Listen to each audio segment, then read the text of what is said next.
कम से कम 25 से 30 लोगों को रोजगार मिलेगा और इसके साथ साथ संपन्नता बढ़ेगी। सारी दुनिया का पैसा आएगा, आपके यहाँ जापान का पैसा आएगा, आपके यहाँ जर्मनी का पैसा आएगा, आपके यहाँ बाहर के लोगों का पैसा आएगा।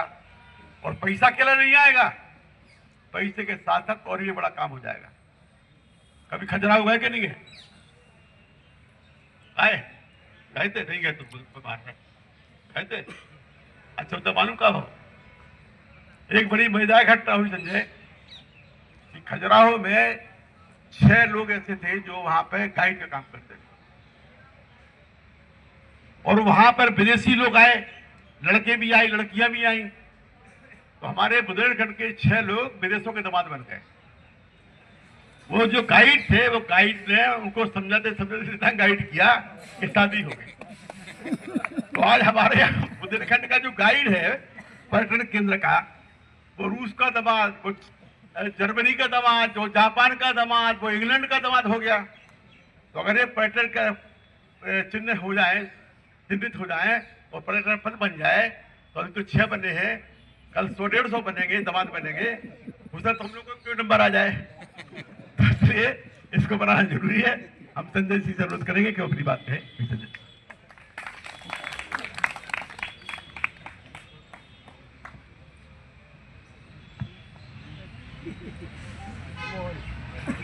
मंच पे आसीन मेरे राजनीतिक गुरु और हम सब के लिए प्रेरणा के स्रोत आदरणीय रघु ठाकुर जी, भाई राम कुमार पचौरी जी, श्याम सुंदर यादव जी, शंभुदयाल बघेल जी, हमारे पुराने साथी जावेद उस्मानी साहब, दया शंकर जी, अशोक पंडा जी, मुकेश भाई, पूर्व विधायक तरवर सिंह जी और आप सबका मैं हृदय से आभारी हूं, क्योंकि ये शुरुआत रघु जी ने बहुत पहले की थी कि बुंदेलखंड की समस्याओं को लेकर एक मोर्चा बने जिसमें सभी दलों के लोग शामिल हों और बात बुंदेलखंड के हित की हो और वो सर्वोपरि रखा जाए। दल का हित पीछे हो, बुंदेलखंड का हित पहले। और इसमें मुझे खुशी हो रही है कि आपको कामयाबी मिली। इसमें कांग्रेस के लोग, दूसरे दलों के लोग, मजदूर संगठनों के लोग शामिल हो रहे हैं। इसको बड़ा स्वरूप देना पड़ेगा, जिलेवार आंदोलन करना पड़ेगा, बड़े सम्मेलन और रैलियां करनी पड़ेगी और ये पूछना पड़ेगा कि अदम गोंडवी जी की लाइन है कि तुम्हारी फाइलों में गांव का मौसम गुलाबी है और ये सारे दावे झूठे हैं और किताबी है। तो बुंदेलखंड के लिए तो पैकेज बहुत आता है, हजारों हजार करोड़ का पैकेज, जल जीवन मिशन का पैकेज। अभी आपने देखा जल जीवन मिशन को लेके भारतीय जनता पार्टी का विधायक भारतीय जनता पार्टी के मंत्री के खिलाफ ही आंदोलन करने लगा। आपने देखा होगा उत्तर प्रदेश के अंदर।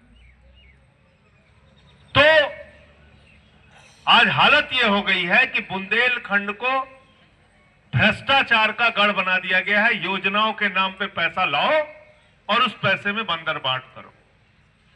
मुझे याद है हम और आदरणीय रघु ठाकुर जी पीयूष गोयल जी से मिले थे जब वो मंत्री थे रेलवे के, और उनसे हमने कहा कि भाई ये छोटी सी मांग है, 60 गांवों को जोड़ने वाला एक रेलवे स्टेशन है, वहां पे ट्रेन का ठहराव कर दीजिए। आज तक नहीं हुआ। ये घटना मेरे ख्याल से 4-5 साल पुरानी होगी। और जरुआ खेड़ा, इसके अलावा जिन ट्रेनों को स्वीकृत किया गया कि बुंदेलखंड के इलाके में चलेगी, वो ट्रेनें आज तक नहीं चली। घोषणा पे घोषणा, घोषणा पे घोषणा। वैसे ही ये सरकार जुमले की सरकार है। मैं इनकी पार्टी को कहता ही हूं भारतीय जुमला पार्टी। ये भारतीय जनता पार्टी नहीं, भारतीय जुमला पार्टी है, जुमलों वाली पार्टी। 12 साल हो गए सरकार को। क्या क्या वादे किए थे? 2 करोड़ नौकरी हर साल देंगे, 24 करोड़ नौकरी अगर हिंदुस्तान के रोजगारों को मिल गई होती, नौजवानों को मिल गई होती, एक भी बेरोजगार हिंदुस्तान में नहीं होता, 24 करोड़ नौकरियां मिली होती। क्या बोला था इन्होंने? किसानों के फसल का दाम 2 गुना कर देंगे। क्या बोला था इन्होंने? सबको पक्का मकान मिल जाएगा 15 अगस्त 2022 तक। इतना काला धन आएगा, इतना काला धन आएगा, बैलगाड़ी पे लद के आएगा, ट्रैक्टर पे लद के आएगा, हवाई जहाज पे लद के आएगा, इतना काला धन आएगा कि हर आदमी के खाते में कितना जमा हो जाएगा? 15 लाख। सबको याद है, कोई भूला नहीं। 15 पैसे नहीं आए। और जो हमारी बहनों ने, माताओं ने पति से छिपा के 1500 की नोट संदूक में रखी थी, मोदी जी ने कहा यही काला धन है, लाइन में लग के इसको भी जमा कर दो। वो भी खाली करा दिया, वो भी खाली करा दिया। तो ये है इनकी सच्चाई। सारी बातें खोखली, सारी बातें झूठी, दिन रात झूठ बोलना है।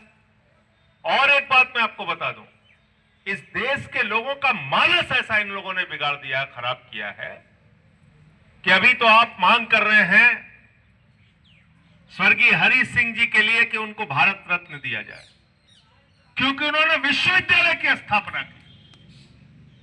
हमने इलाहाबाद विश्वविद्यालय सुना, लखनऊ विश्वविद्यालय सुना, सागर विश्वविद्यालय सुना, हिंदुस्तान के तमाम विश्वविद्यालयों के बारे में सुना, लेकिन जब से नरेंद्र मोदी इस देश में आए हैं, इन्होंने एक व्हाट्सएप विश्वविद्यालय बनाया है जिसने देश के लोगों का मानस खराब कर दिया, सोचने समझने की शक्ति खत्म कर दी।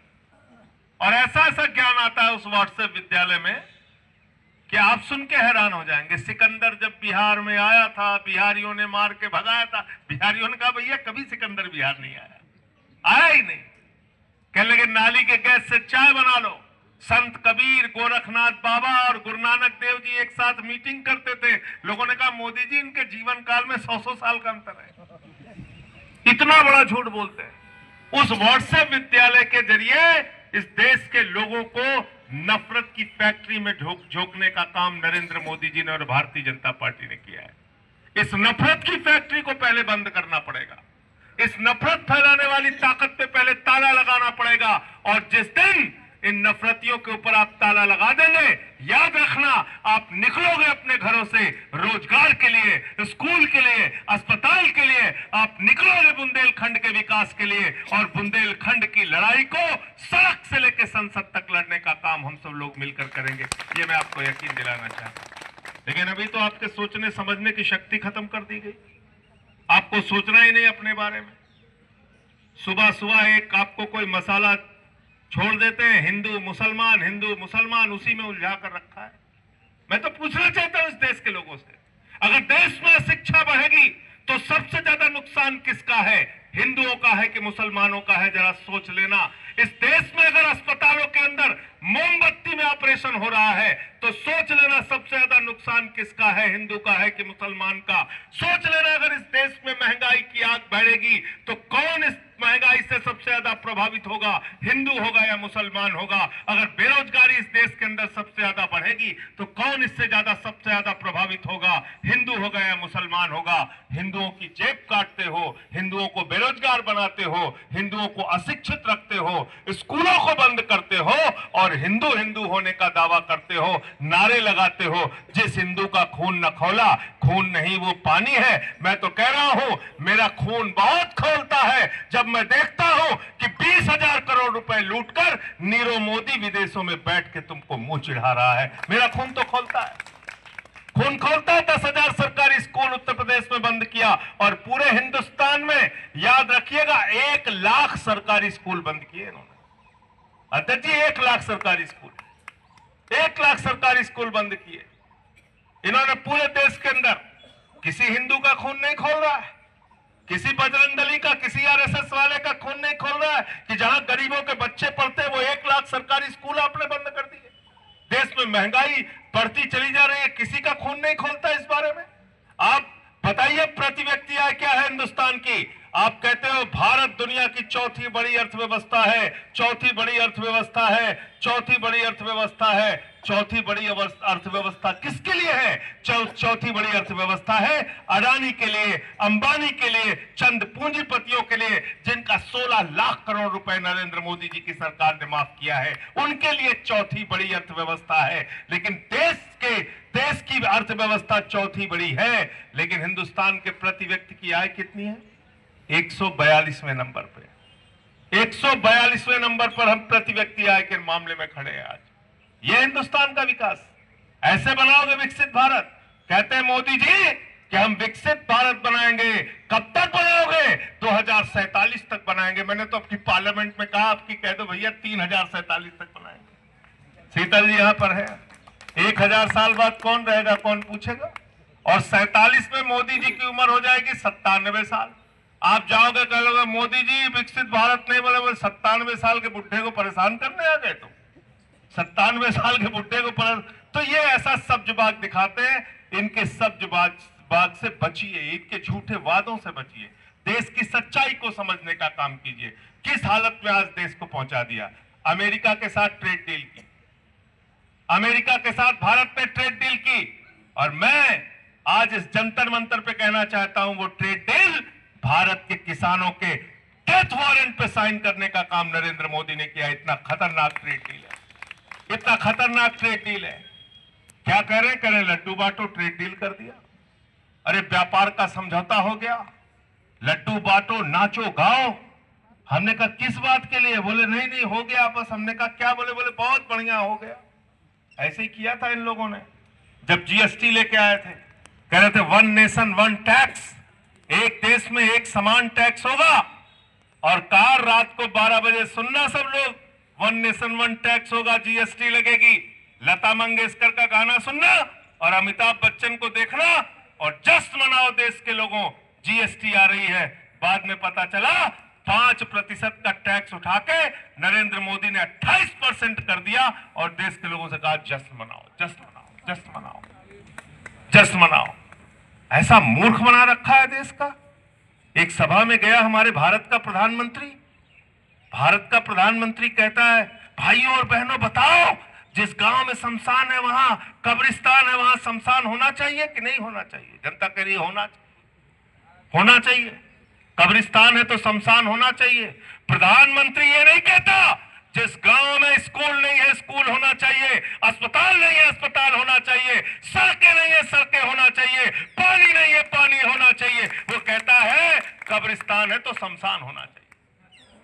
उसकी चिंता है कि आप जल्दी मरो, शमशान में पहुंचो। वैसे ही बेरोजगारी से मार रहे हो, भुखमरी से मार रहे हो, महंगाई से मार रहे हो। आप यही चाहते हो? तो ये ट्रेड डील क्या है? जैसे 5% से बढ़ा के टैक्स 28% किया, ऐसे ही समझना पड़ेगा।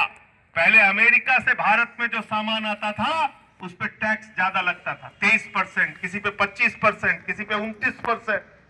हमें टैक्स ज्यादा बढ़ा के इसलिए रखते थे कि हिंदुस्तान के किसानों का हित बर्बाद नहीं होना चाहिए, हिंदुस्तान के लोगों का व्यापार सुरक्षित और संरक्षित रहना चाहिए। इसलिए हम टैक्स बढ़ा के रखते थे कि अमेरिका के सामानों पर हिंदुस्तान में टैक्स ज्यादा रहेगा। और भारत का सामान जब अमेरिका में जाता था उस पर टैक्स लगता था 2.9%। 2.9%। ट्रंप ने उसको बढ़ा के कर दिया 25%। मोदी जी ने कहा ट्रेड डील करनी है, कहने लगे ठीक साहब। तो बोले क्या करेंगे? बोले हम तो तुम्हारे ऊपर करेंगे 18% टैक्स। यानी भारत का सामान अमेरिका में जाएगा तो वो होगा टैक्स उस पर लगेगा 18%, लेकिन जो अमेरिका का सामान भारत में आएगा उस पर टैक्स लगेगा 0%। कितना? 0%। जिस सामान पर, अमेरिका के सामान पर हम 25% टैक्स लेते थे, 23% टैक्स लेते थे, 29% टैक्स लेते थे, हमने उसको उठा के 0 कर दिया। और अमेरिका जो हमसे 2.9% टैक्स लेता था उसने बढ़ा के 18% कर दिया। बताओ कौन सी ट्रेड डील है? ये ट्रेड डील है जश्न मनाने की, ये ट्रेड डील है उछलने कूदने की, ये भारत की बर्बादी की ट्रेड डील है। आपने क्या लिखा उसमें? 45 लाख करोड़ रुपए का हम अमेरिका से सामान हिंदुस्तान में मंगाएंगे। आज की तारीख में कितना मंगाते हैं? 3 लाख करोड़। अभी हर साल कितना बढ़ जाएगा? 9 लाख करोड़। 5 साल में 12 लाख करोड़ के हिसाब से आप अमेरिका से सामान मंगाएंगे। अमेरिका का 12 लाख करोड़ का सामान हिंदुस्तान के बाजारों में आएगा और आत्मनिर्भर भारत हो रहा है। इससे स्वदेशी भारत हो रहा है। इससे ये देश नहीं बिकने दूंगा का नारा सच कर रहे हो आप। 12 लाख करोड़ रुपए का सामान अगर हिंदुस्तान के बाजारों में बिकेगा तो कौन सा स्वदेशी और कौन सा आत्मनिर्भर भारत आप बना रहे हो? मोदी जी जवाब दो। आपने कृषि क्षेत्र के लिए अमेरिका के किसानों के लिए बाजार खोल दिया। कृषि क्षेत्र हमेशा से सुरक्षित था। कभी भी किसी भी सरकार और प्रधानमंत्री ने, किसी भी पार्टी की सरकार रही हो, उसने कृषि का बाजार अमेरिका के किसान के लिए नहीं खोला था। आज आपने अमेरिका के किसान के लिए हिंदुस्तान का कृषि बाजार खोल दिया। आपने कल्पना की कितना गलत काम किया आपने जरा सा भी सोचा? एक अमेरिका के किसान को सालाना जो सब्सिडी मिलती है, छूट मिलती है 60 लाख रुपए, उनके लिए कृषि उद्योग है और हिंदुस्तान के लिए कृषि जीवन यापन का साधन है। कृषि जीवन यापन का साधन है। हिंदुस्तान के किसानों को कुछ हजार रुपए की छूट मिलती है सालाना और अमेरिका के किसानों को 60 लाख रुपए सालाना की छूट मिलती है। आप उनसे प्रतियोगिता कर पाओगे? उनके फल हिंदुस्तान में बिकेंगे, उनके कपास हिंदुस्तान में बिकेंगे, उनके ज्वार हिंदुस्तान में बिकेंगे, उनके सोयाबीन हिंदुस्तान में बिकेंगे और आपने अंत में लिख दिया अन्य उत्पाद। टीवी वाले चिल्ला रहे, गोदी मीडिया वाले कह रहे अरे अरे अभी तो कम ही हुआ है, कम ही हुआ है। हमने कहा हमारे यहाँ यूपी में जब मुकदमा लिखते हैं थानेदार तो लिखते हैं 10 नामजद 400 अज्ञात। 10 नामजद 400 अज्ञात। तो जब खाद्य और कृषि के लिए आपने क्षेत्र खोल दिया, उसमें लिख दिया अन्य उत्पाद, तो जब गेहूं बेचेंगे कहेंगे ये तो अन्न में था, चावल बेचेंगे अन्न में था, दाल का नाम अभी आया सब चिल्लाने लगे, बोले दाल हटा दो, अभी फिर बाद में जोड़ देना। ये चल रहा है आपके साथ, ये चल रहा है आपके साथ। विषय बहुत है, मुद्दे बहुत है, लेकिन मैं सिर्फ आपसे कहना चाहता हूं, नफरत की राजनीति से जब बाहर निकलेंगे तो अपने मुद्दों के बारे में सोचेंगे। एक नफरत की फैक्ट्री है भारतीय जनता पार्टी, जो इस देश में लगातार अपना फैलाव और विस्तार करती जा रही है। उससे लड़ना है तो मुद्दों की बात करनी होगी। उससे लड़ना है तो आदरणीय रघु ठाकुर जी का जो आंदोलन है बुंदेलखंड को बचाने का, बुंदेलखंड को विकसित करने का, उस आंदोलन के साथ आपको जुड़ना पड़ेगा। मैं यकीन दिला के कह सकता हूं कि जब भी आपका आह्वान, खैर कहने की भी बात नहीं है, जब इनका आह्वान होता है मैं रहता ही हूं साथ, तो इसलिए इसको कहना भी गलत होगा। तो जो भी लड़ाई होगी सड़क से संसद तक हम लोग मिलकर कंधे से कंधा मिला के, जी, तो हम लोग साथ में उसको लेके चलेंगे। और ठीक याद दिलाया आदरणीय रघु ठाकुर जी ने, एक किताब है उसको जरूर पढ़िएगा आप लोग। आज के 20 साल पहले सुल्तानपुर में इन्होंने रिकॉर्डिंग कराया टेप मंगा के, और मैंने फिर वो किताब, एक श्याम बहादुर जंगी है हमारे साथी, उनके साथ मिलकर वो किताब लिखी थी। और वो किताब आज आप पढ़िएगा। जो घोषणाएं, जो बातें रघु ठाकुर जी ने 20 साल पहले कही थी, 25 साल पहले कही थी, वो सारी की सारी बातें आज सच हो रही हैं। आज अमेरिका से हिंदुस्तानियों को भगाया जाएगा, ये बात कब लिखी थी? 20 साल पहले। हिंदुस्तान का कृषि बाजार अमेरिका के लिए खोला जाएगा, ये बात कब लिखी थी? 20 साल पहले। किताब पढ़ना, मैं कह रहा हूं आपसे। हिंदुस्तान का रोजगार बर्बाद होगा, विदेशियों के लिए हिंदुस्तान का बाजार खुलेगा, ये बात कब लिखी थी? 20 साल पहले। और तब कोई इनकी बात को सुनने के लिए तैयार नहीं था। आज मैं आपसे कहना चाहता हूं, अगर देश उस वक्त रघु ठाकुर जी की बात मान लेता तो आज ये उदारीकरण के नाम पर देश को बर्बाद करने की जो नीतियां हैं, ये नीतियां बंद हो गई होती। बहुत अफसोस के साथ कहना पड़ रहा है, ये जो ट्रेड डील है, ये ट्रेड डील फिर से आपकी बर्बादी का एक बड़ा कारण बनेगी। मैं आप सबसे निवेदन करना चाहता हूं, अनुरोध करना चाहता हूं कि ये जो लड़ाई है आपकी बुंदेलखंड के विकास की लड़ाई, निश्चित रूप से बहुत पिछड़ा है बुंदेलखंड।